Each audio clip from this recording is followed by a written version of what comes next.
that make me crazy? Does that make me crazy?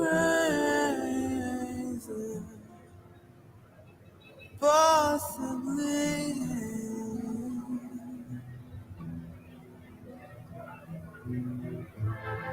I hope that you're having the time of your life.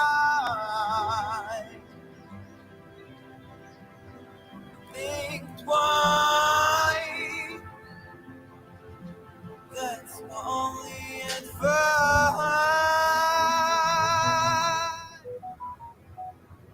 Oh, who do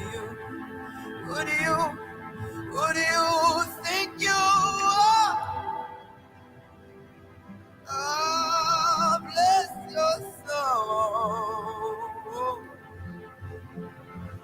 Hello, everybody. Hey, happy Friday evening. I try to catch you guys right before the news, only because I think that this is a great sweet spot. A few minutes before the news, if I can sort of cast my thoughts and have you guys have an idea of what I'm thinking about. I think it's a great time slot. What do you guys think? Tell me in the comments below, what do you think of this 1845 time slot where you and I can sit down and have a very quick 13-minute conversation? As I always say, I'm going to need about 13 minutes of your time. Thank you for taking the time to spend with me here on SML TV. Guys, let's talk about this. I realize also this is a topic that oftentimes people would jump on, and for some reason, some people will say, no, don't talk about that. Well, why not? Why shouldn't we talk about it? Of course we can, and of course we will. Guys, we're talking about this guy that has just been given bail, and you know who I'm talking about. This young man that is a political provocateur. He's a political nuisance. He's a sex offender, an accused rapist. He is a thorn in the flesh of the social media space. And we must refer to him as such. Now I know there are some of you that say, well, you just hate him. It's got nothing to do with that. Earlier, I posted something where I said he has placed a self-imposed noose around his neck, and it is beginning to tighten. And for whom the bell tolls, his end is inevitable. Remember the scene in the movie The Matrix where Neo is fighting with Agent Smith. And at some stage during the conflict, Agent Smith leans into Neo's ear and begins to whisper. That is the sound of inevitability. You must know that. Now, in Zambia, when you say that, in the social media space, Zambians will say, no, you are for it's got nothing to do with that. Guys, don't be shallow-minded, okay? Don't be shallow-minded.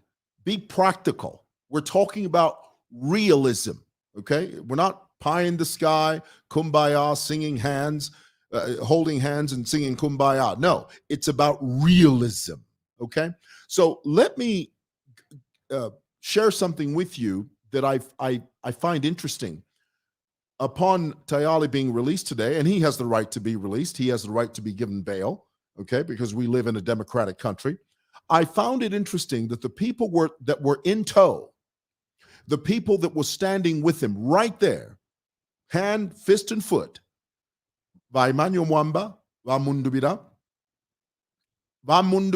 in particular, because Vamundubira is one of Tayali's financiers, one of Tayali's one of the people that finance Tayali. But this is what struck me about this solidarity that the PF give to Chilufya Tayali. And I want to share this with you. The NPF, the Notorious Patriotic Front, are so invested in Tayali that soon the NPF, they will be eclipsed by him.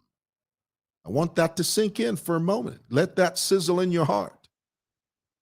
You know, the guys in the NPF, they think that it's for their political advantage for them to jump on this bandwagon and support Tayali. But what they don't realize is that the more they do this sort of thing, the more they will be eclipsed and divided to such a degree that there will be nothing left in the end. You must understand that.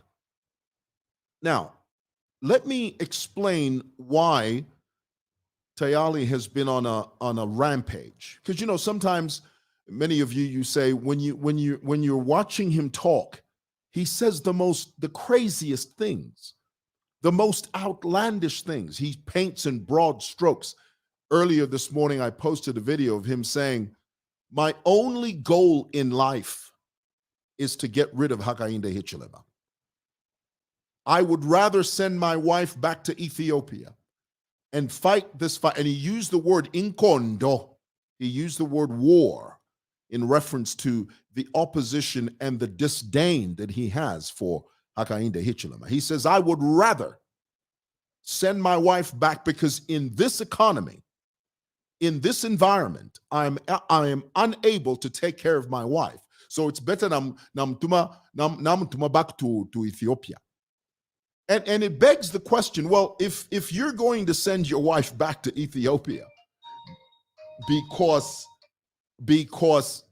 you're not able to take care of your wife, what about all these other Zambians that take care of their wives? There's so many garden boys and so many people that live under the poverty datum line that are managing to take care of their wives. So how are you not able to do that? Anyway, so this is I want to bring something to you. All right. Sorry. Just give me a second, guys. I need to send this message. Just give me a second here. I'll fix all of this in post.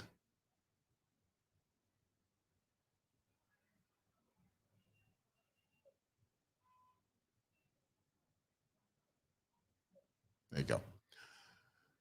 So against the backdrop of all these crazy things that he says, you know, he says, "I'll send my wife back to Ethiopia. HH is a dictator," when we know HH is not a dictator. The reason I say this is because when you look at the definition of what a dictator is, you think of Adolf Hitler, you think of Idi Amin, you think of Pol Pot, you think of Mussolini, you think of the man in Russia, Stalin, Joseph Stalin.